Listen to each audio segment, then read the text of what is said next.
Hello guys, Omel Cruz po. Welcome back sa channel. Sa video na to ay i-introduce ko sa inyo yung bagong lineup ng drones ni DJI. Bago yung name niya. Ito yung DJI Laito. O wag malito ha, Laito ang basa dyan. Laito, hindi Lito. Ano ba tong Laito series na to? Kasi before, ang meron lang ay Mini Series, Neo Series, kasama doon yung Flip, Avata Series, Air Series, Mavic Series. So yan yung mga lineup ng drones ng DJI. Pero ngayon, bagong-bago ay meron na itong tinatawag na Laito series. Ang market nito ay para sa mga gustong matutong mag-drone pero budget friendly. Huwag kayong bibili ng drones na mga 1.5 lang. Akala nyo yun yung DJI. Ang DJI po medyo mahal ang drones na to. Quality kasi ito. Pero hindi kayo mahihirapang magpalipad.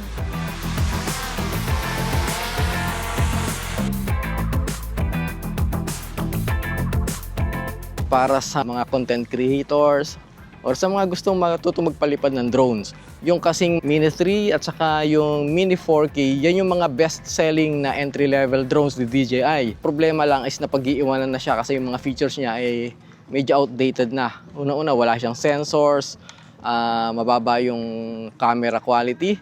So yun yung niresolve ni DJI nung inilabas niya itong DJI Laito. So, hindi ko pa alam kung magkano ang presyo nito. No? Pinapangako ni DJI na ito ay budget-friendly pero siksik sa features. So, depende pa rin sa inyo kung ano yung tingin niyo sa mura saka sa mahal. Sa camera, kay Laito X1, 1/1.3-inch camera sensor. Meron siyang 4K 60 fps pero HDR na yon, High Dynamic Range.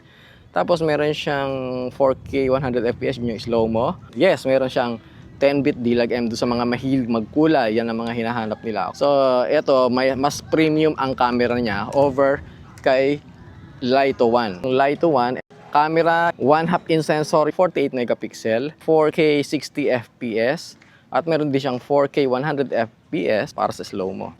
Tingnan nyo to, meron siya nung ganito. Naalala nyo ba kung anong drone yung meron ganyan? Saka sa ilalim, yung DJI Neo 2. Kaya na niyang mag-active track. Hahabol siya sa subject, at the same time, umiiwas sa mga obstacles. Before, may mga maraming sensor dito sa ilalim niya. Ngayon, ito na lang yung sensors niya.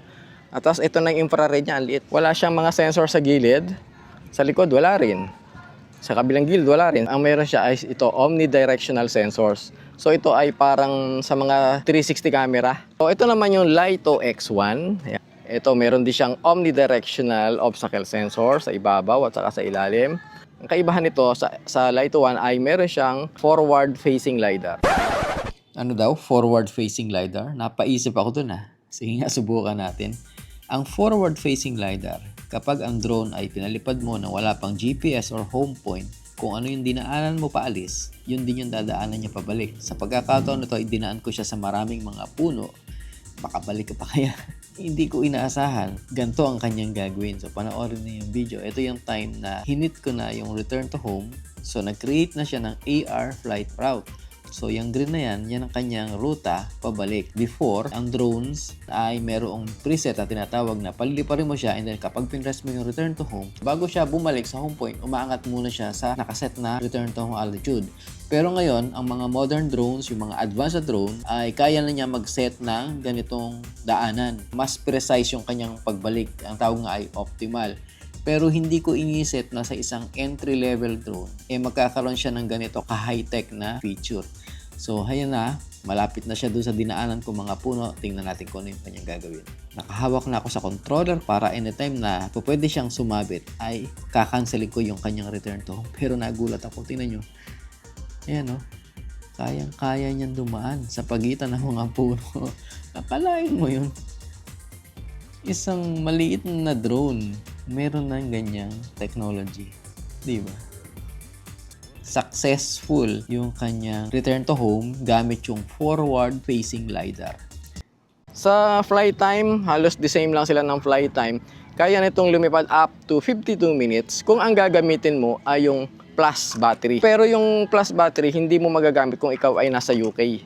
Kasi sa UK, strict sila sa rule na 250 grams bawal paliparin. So 249 grams lang itong mga drones na to. Pag ginamitan mo to ng battery plus, mas mabigat yun. Lumalagpas sa 250 grams. So illegal na sa kanila yun. Kailangan mo na ng papeles pag magpapalipad. Okay, so sa atin naman, wala namang ganung rule. So pwede tayong gumamit ng plus battery para ma-achieve natin yung 52 minutes na flight time. Ang signal range ito ay kayang umabot ng 15 kilometers. Yung signal range hindi yung drone. Siguro maximum nito 10 kilometers kung naka plus battery. Depende sa speed niya. No? Hindi ko pa alam kung gaano siya kabilis.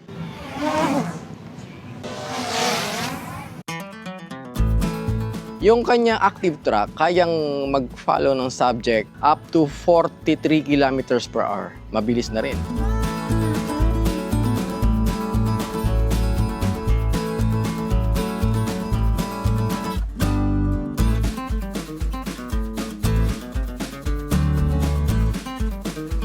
Same size ng propeller. Sa physical, parehas. Medyo naka-forward yung Lito 1, naka-forward yung kanyang omnidirectional sensors. Ito medyo naka-atras ng konti. Pag binukas siya, ay nag-automatic on. Ayan o.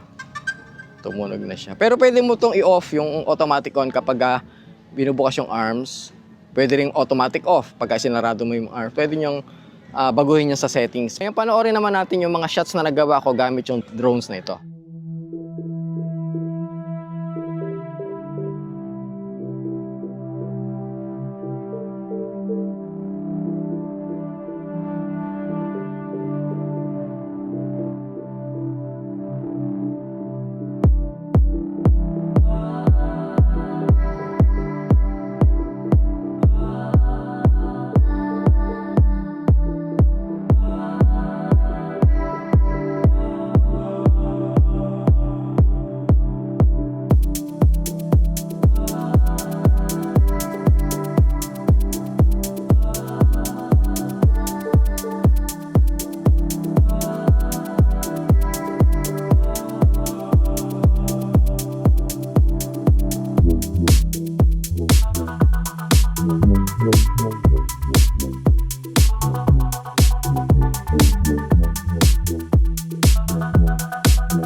So, doon nagtatapos yung ating video.